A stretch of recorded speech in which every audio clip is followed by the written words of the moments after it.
সকলের ভিতর একটি ভ্রান্ত ধারণা রয়েছে যে দালাল ছাড়া ই পাসপোর্ট করা সম্ভব নয়।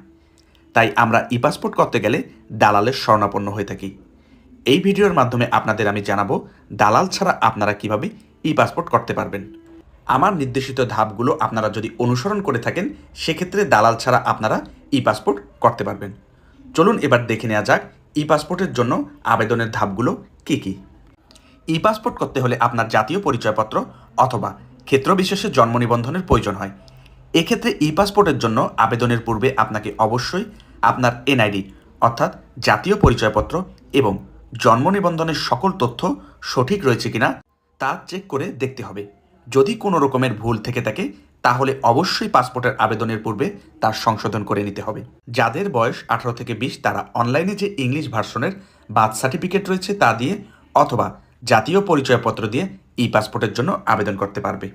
20 বছরের ঊর্ধ্বে কোনো ব্যক্তি যদি ই পাসপোর্ট করতে চায় সেক্ষেত্রে তাকে অবশ্যই এনআইডি অর্থাৎ জাতীয় পরিচয়পত্রের প্রয়োজন হবে। এক্ষেত্রে সে জাতীয় পরিচয়পত্র ছাড়া ই পাসপোর্ট করতে পারবে না।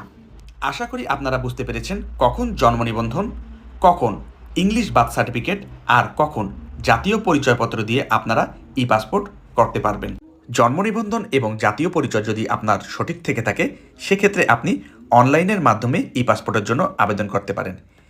এক্ষেত্রে আপনাকে www.passport.gov.bd ওয়েবসাইটে প্রবেশ করে অনলাইনে ই পাসপোর্টের জন্য আবেদন করতে হবে।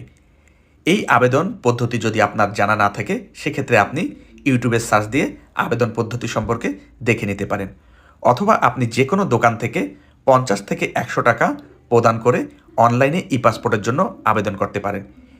আপনি যদি দোকান থেকে ই পাসপোর্টের জন্য আবেদন করে থাকেন সেক্ষেত্রে আপনাকে গুরুত্বতার সহিত লক্ষ্য রাখতে হবে আপনার যাবতীয় তথ্য ঠিকভাবে তারা ইনপুট করছে কিনা। দোকানের মাধ্যমে ই পাসপোর্টের জন্য আবেদনের ক্ষেত্রে বিভিন্ন ভুল হয়ে থাকে, তাই আপনাকে সঠিকভাবে তথ্যগুলো ইনপুট করছে কিনা তার দিকে লক্ষ্য রাখতে হবে। অনলাইনে ই পাসপোর্ট আবেদন পরবর্তী আপনাকে ই পাসপোর্টের জন্য আবেদন ফি প্রদান করতে হবে। এক্ষেত্রে ভিন্ন ভিন্ন আবেদন ফি হয়ে থাকে, অর্থাৎ আপনি যদি 48 পেজের 5 বছরের জন্য করেন এক রকমের ফি, 48 পেজের 10 বছরের জন্য করেন একরকম ফি এবং 64 পেজের 5 বছরের জন্য এবং 64 পেজের 10 বছরের জন্য একরকম ফি প্রদান করতে হয়। ই পাসপোর্টের আবেদন ফি প্রদানপূর্বক আপনাকে প্রয়োজনীয় কাগজপত্র নিয়ে অ্যাপয়েন্টমেন্টের তারিখে পাসপোর্ট অফিসে উপস্থিত হয়ে ছবি তুলতে হবে, ফিঙ্গারের চাপ দিতে হবে এবং চোখের আইরিশের স্ক্যান করাতে হবে। চলুন এবার এক নজরে দেখে নেওয়া যাক ই পাসপোর্ট করতে হলে পাসপোর্ট অফিসে কী কী প্রয়োজনীয় কাগজপত্র জমা দিতে হবে। 18 বছরের বেশি যদি বয়স হয়ে থাকে সেক্ষেত্রে জাতীয় পরিচয়পত্র অর্থাৎ এনআইডি এর ফটোকপি দিতে হবে, ই পাসপোর্টের আবেদন সামারি দিতে হবে, পাসপোর্টের আবেদন ফর্ম দিতে হবে, পাসপোর্ট ফি পরিশোধের চালান অথবা ব্যাংক ড্রাফট কপি দিতে হবে, নাগরিক সনদ দিতে হবে, পেশাগত সনদের ফটোকপি দিতে হবে। 20 বছরের কম যাদের এনআইডি হয়নি তাদের ক্ষেত্রে অনলাইন জন্ম নিবন্ধন এর ফটোকপি দিতে হবে, ই পাসপোর্টের সামারি দিতে হবে, পাসপোর্টের আবেদন ফর্ম দিতে হবে, পাসপোর্ট ফি পরিশোধের চালান অথবা ব্যাংক ড্রাফট কপি দিতে হবে, নাগরিক সনদ দিতে হবে। ছাত্রছাত্রী হলে স্টুডেন্ট আইডি অথবা সার্টিফিকেট দিতে হবে।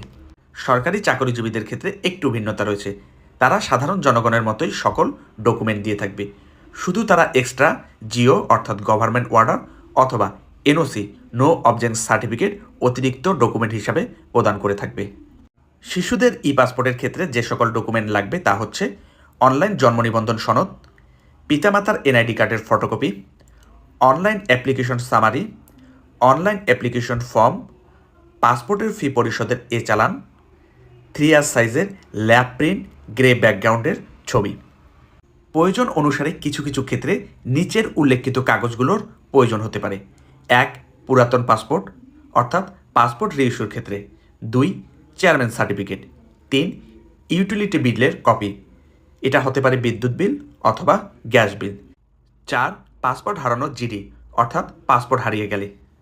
ক্ষেত্র বিশেষে এগুলো ডকুমেন্টের প্রয়োজন হতে পারে, তাই আপনারা ই পাসপোর্টের আবেদন জমা দেওয়ার ক্ষেত্রে এ সকল ডকুমেন্ট আপনাদের সাথে অবশ্যই রাখবেন। ই পাসপোর্ট সম্পর্কিত যদি আপনাদের কোনো প্রশ্ন থেকে থাকে সেক্ষেত্রে আপনারা কমেন্টের মাধ্যমে করতে পারেন।